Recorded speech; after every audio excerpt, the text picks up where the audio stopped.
Why Can't Terrorists Be White People? By Emily Grass. What comes to mind when you hear the word terrorist? Do you think of a middle-class, American-loving white man, or do you think of a West Asian man, a non-English speaking man, a man the American media has been demonizing since 9/11?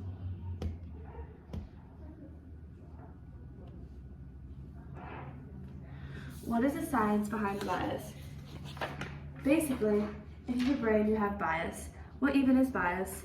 Bias is the adaptive process that utilizes our previous knowledge of past experiences to dictate our actions in the present.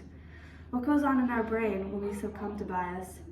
When we're about to make a biased decision, strong alpha brainwaves go through the brain. Alpha brainwaves are a pattern of activity where the neurons in the front of your brain fire in rhythm together.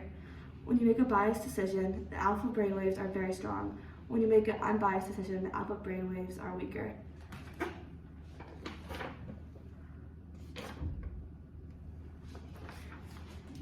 Why did bias evolve to be part of our cognitive process? Scientists have viewed bias as a design flaw in our brain. Biases can lack logic and sense. How could they possibly help us? Why do we even have them in the first place? In our ancestral past, we needed cognitive bias. It positively impacted our ancestral fitness. Our cognitive bias led us away from potentially dangerous situations. It informed us about our potential mates, and it helped us make choices about who to trust. And we still have that bias today. How did this stereotype start? Who believes it? Think about what you know about the Middle East. Think about what Middle Eastern historical figures you know. Chances are, if you went to any American school after 2001, what comes to mind is 9/11, terrorism, and Osama bin Laden. This stereotype was started by Americans after 9/11.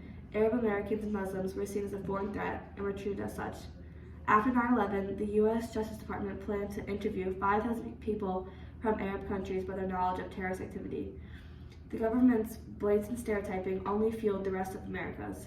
Hate crimes against Arab Americans and Muslims rose from 30 a year to 481 during 2001. All the American media shows about the Middle East is wars and terror, so this is what many white Americans believe. Many American books and movies also show Arabs as terrorists. Take Aladdin, for example. The heroes of the story, Jasmine and Aladdin, have Eurocentric features and American accents. This makes them more appealing to the American audience. The villain Jafar and his henchmen all have stereotypically Arab features and Arabic accents. This pushes a bias that the good guys are Eurocentric and have American accents.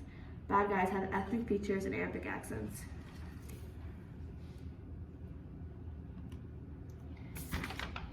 So why can't white people be terrorists? They can be. Anyone can be a terrorist or commit an act of terrorism.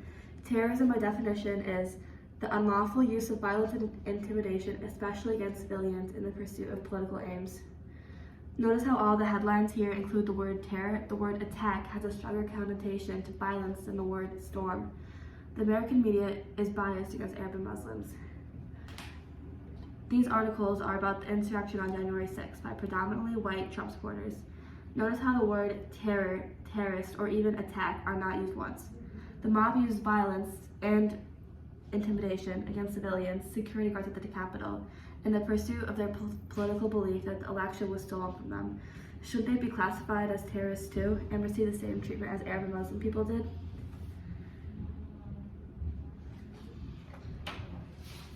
How can we mitigate this bias? We can stop racial bias right at where it starts to grow. By changing the way 9/11 and the Middle East in general is portrayed to our youth, we can stop many young Americans from growing up with an unconscious bias towards Arab and Muslims. While yes, schools should teach the story of 9/11 to our youth, teachers should also find and implement positive lessons and stories about the Middle East. By treating the Middle East like every other region of the world with its own strengths and flaws, students will be less likely to be biased against that part of the world. For example, in the media, Arab women are often portrayed as subservient to their husbands.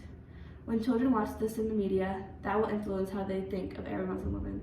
If they instead watch media depicting Arab Muslim women as strong and independent, it will help mitigate their bias towards the stereotype that all Arab and Muslim women are oppressed by their culture.